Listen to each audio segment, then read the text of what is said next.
புதுச்சேரியில் மழை நின்று 3 மணி நேரமாகியும் மழைநீர் வடியாததால் போக்குவரத்து பாதிக்கப்பட்டிருக்கிறது. விவரங்களை தர காத்திருக்கிறார் செய்தியாளர் மகராஜ பாண்டி.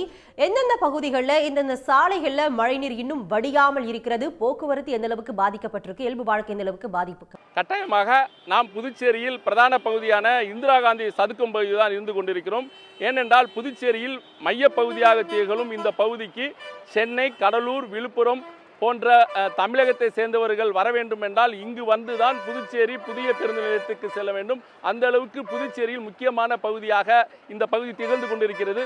புதுச்சேரியில் நேற்று முதல் தொடர்ந்து பெய்த மழை காரணமாக இந்த பகுதியில் தேங்கியிருந்த மழைநீர் இன்னும் வடியவில்லை. இதனால் பொதுமக்கள் மிகுந்த அவதி அடைந்திருக்கிறார்கள். அதேபோல் வெளியூரை சேர்ந்த பயணிகளும் மிகவும் சிரமத்துக்கு ஆளாகி வருகிறார்கள்.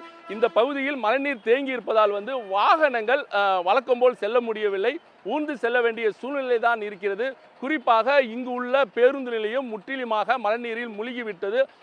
அது மட்டுமல்லாமல் பேருந்து நிலையத்தில் நிறுத்தப்பட்டிருந்த இருசக்கர வாகனங்களும் நீரில் மூழ்கி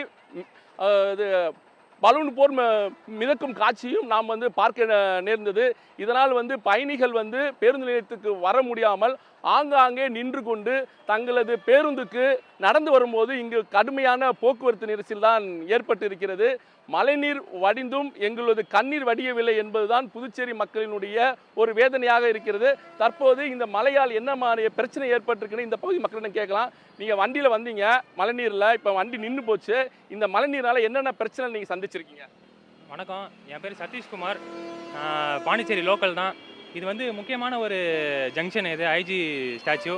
இங்கே வேலைக்கு போகிறவங்க, அதாவது விழுப்புரம், திண்டிவனம், மரக்காணம் இந்த சைட்லாம் வரவங்க இங்கே தான் முக்கியமான ஒரு பஸ் ஸ்டாப் மாதிரி. நேற்று நைட்டு ஒரு மணிக்கெலாம் மழை நின்றுடுச்சு. இந்த அரசாங்கம் மழை பேஞ்சிட்டப்புறம் இந்த வாய்க்கால், அதாவது மழைநீர் வாய்க்கால்லாம் தூர் வாடுறாங்க. அது மழை வரத்துக்கு முன்னாடியே முன்னெச்சரிக்கை அந்த நடவடிக்கை எடுக்கணும். ஆனால் இவங்கெல்லாம் மழை வந்துட்டப்புறம் தூர் வாழி என்ன பிரயோஜனம்? இப்போ பாருங்கள், எல்லா வாய்க்கால்லையும் சாக்கடை தண்ணி ரொம்பி மழை தண்ணியோட கலந்து ஃபுல்லாக இங்கே ஃபுல்லாக நிற்கிறது சாக்கடை தண்ணி தான்.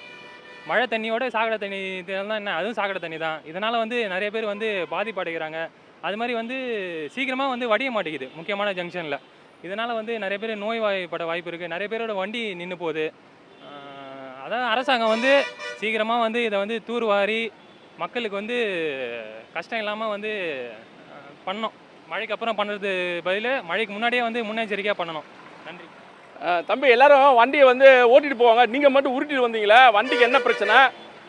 நாங்களும் வண்டி வழக்கம் போல் ஓட்டிட்டு போகலாம் தான் பார்த்தா, இருக்கிற தண்ணியை பார்த்தா வண்டியை மூழ்கி அடிச்சிடும் போல். சைலன்சர் ஃபுல்லாக தண்ணி, வண்டி ஸ்டார்ட் ஆகி போகவே மாட்டுது. நாங்களும் ரொம்ப தூரமாக தள்ளிட்டே தான் வரோம். இத்தனைக்கும் அங்கே புதுசாக சாக்கடை வேறு கட்டியிருந்தாங்க, அது நிரம்பி இது வரைக்கும் வழிஞ்சு வந்திருக்குது. எங்களால் இந்த சிரமத்தை தாண்டி இன்னும் எவ்வளோ தூரம் நடந்து போவோம்னு எங்களுக்கு தெரியல சார். நீங்கள் எங்கே போகிறீங்க இந்த மழை நீரில் தண்ணியில்? பெட்ரோல் ஒர்க் பண்ணுறோம் சார். நாங்கள் என்ன மாதிரி பிரச்சனை ஏற்பட்டு மழையில்? தண்ணிங்க அதிகமாக நிற்குது, போகிறதுக்கு வழி இல்லை. ஆமாம், ரொம்ப டிராஃபிக்காக இதாக இருக்குது இங்கே. ஆமாம் சார், யாரும் அரசாங்கமும் எந்த ஒரு இதுவும் எடுக்கலை. கட்டாயம் இந்த பகுதி மக்களுடைய பிரச்சனை பாதிப்புன்னு என்ன சொல்லியிருப்பாங்க நீங்களே பார்த்துருப்பீங்க. முன்னெச்சரிக்கை நடவடிக்கையாக தூர்வாரி இருந்தால் இந்த பகுதியில் மழைநீர் தேங்கி இருக்காது. ஆனால் முன்னெச்சரிக்கை நடவடிக்கை எடுக்காமல் தற்போது மழை பெய்த பிறகு எந்தவித நடவடிக்கையும் எடுக்காததால் பொதுமக்கள், வேலைக்கு செல்பவர்கள், பெண்கள் உட்பட அனைவருமே நாங்கள் பாதிக்கப்பட்டிருக்கோம் அவங்க சொல்லியிருக்காங்க. இந்த பகுதியிலே தனியார் மருத்துவமனை இருக்குது. இந்த தனியார் மருத்துவமனையில் உள்ள பார்க்கிங் முழுவதுமே மழைநீரால் சூழ்ந்து உள்ளே யாரும் செல்ல முடியாத சூழ்நிலை தான் இருக்கிறது. புதுச்சேரியில் கனமழை காரணமாக ரெட் அலர்ட் விடப்பட்டது. இதையடுத்து புதுச்சேரி மற்றும் காரைக்கால் பகுதியில் இன்று பள்ளி மற்றும் கல்லூரிகளுக்கு விடுமுறை அளிக்கப்பட்டிருக்கிறது. புதுச்சேரி நகர பகுதியில் இப்படி இருக்கும்போது புதுச்சேரி கிராம பகுதியில் வயல் பகுதியிலும் அதேபோல் தோப்பு பகுதியிலும் மழைநீர் தேங்கியிருப்பதால் அங்கு இருக்கும் விவசாயிகளும் பெரிதும் பாதிக்கப்பட்டிருக்காங்க. மகராஜ பாண்டி, தற்போதைய விவரங்களுக்கு நன்றி. உடனுக்குடன் செய்திகளை தெரிந்து கொள்ள சன் நியூஸ் பெல் ஐகானை கிளிக் பண்ணுங்க.